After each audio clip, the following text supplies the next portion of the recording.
মুখে নয় কাজে করে দেখিয়েছে বরবাদ টিম। এত কোটি টাকা বিনিয়োগ করে একটা সিনেমা তৈরি করেছে এবং সবথেকে বড় কথা সেই সিনেমাটা দেখবার জন্য দর্শকের উপচে পড়া ভিড়, দর্শক টিকিট পাচ্ছে না। এইরকম একটা অবস্থায় যখন সিনেমাটার এত ক্রেজ, সিনেমাটার ইম্পর্টেন্ট দৃশ্যগুলো মোবাইল ফোনে রেকর্ড করে সেগুলো সোশ্যাল মিডিয়ায় আপলোড করা হচ্ছে। বেসিক্যালি আমরা ব্যাপারটা দেখতে পাচ্ছি গতকাল দুপুরবেলার পর থেকে। তো এদের কড়া শাস্তি হতে হবে। আমরা এর আগে বারংবার এই ঘটনা ঘটতে দেখেছি এবং প্রডিউসার বলি বা ডিরেক্টর বলি তাদের তরফ থেকে শুধু মুখেই শুনেছি যে এদের তরফে কড়া বা কঠোর শাস্তি নেওয়া হবে, কিন্তু বাস্তবে আমরা কতটুকু হতে দেখেছি।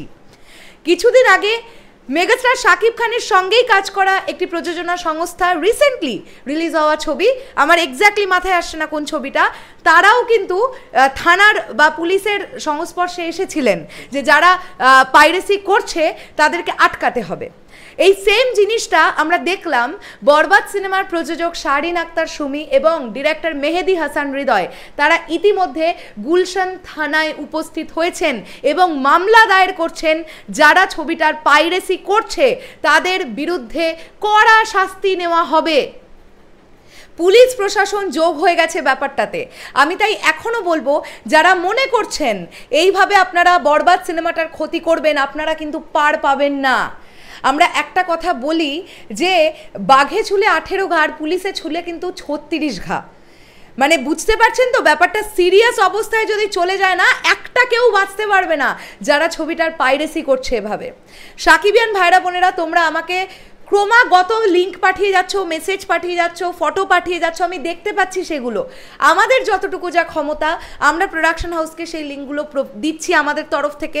তারা নিশ্চয়ই কোনো কড়া পদক্ষেপ তো নিচ্ছেন, কিন্তু এইরকম একটা অবস্থায় যেখানে বরবাদের বাজেট 16 থেকে 16.5 কোটি টাকা শুধু ছবিটা নির্মাণ করতে লেগেছে, প্রডিউসার নিজে জানিয়েছেন, সেখানে এই ছবিটাকে পাইরেসির হাত থেকে আটকাতে গেলে অবশ্যই প্রশাসনের সাথ নিতে হবে, কিছু করার নেই।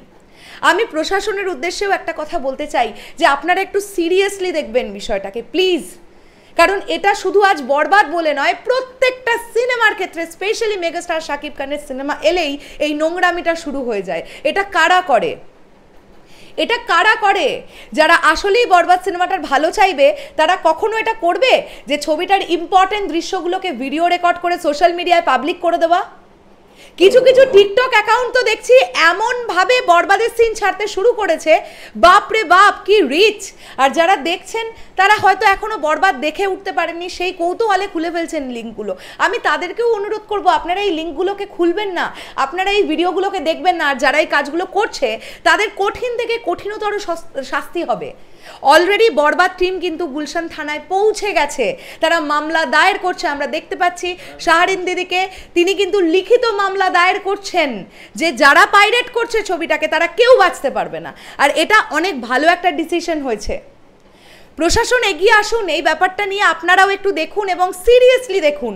আজকে বরবাদের মতন একটা 16 কোটি টাকার ছবি যদি এরকম পাইরেসির মুখে পড়ে, তাহলে ইন ফিউচার কিভাবে 22 কোটি, 25 কোটি, 30 কোটির ছবি তৈরি হবে বাংলাদেশ থেকে দাঁড়িয়ে? এই তো বরবাদ টিম ছবিটাকে একই দিনে ওয়ার্ল্ড ওয়াইড রিলিজ দেয়নি, তাহলে বাংলাদেশ থেকে এরকম প্রবল আকারে পাইরেট যদি হয়, তাহলে অন্য দেশ থেকে যখন পাইরেসি হচ্ছে তখন কেন এত কথা? নিজের দেশ থেকেই ছবি মুক্তি দিয়ে বিচ্ছিরি কিছু অসৎ লোকজন ছবিটাকে পাইরেট করে দিচ্ছে। এরা আসলেই বাংলাদেশ ফিল্ম ইন্ডাস্ট্রির ভালো চায় যারা এটা করছে? এসবের পেছনে আছে কারা যারা বরবাদের ভালো চাইছে না? ব্যাপারটা হচ্ছে কান টানলে মাথা চলে আসতে পারে, কিন্তু বরবাদ টিম সেই ব্যবস্থাটাই করছে।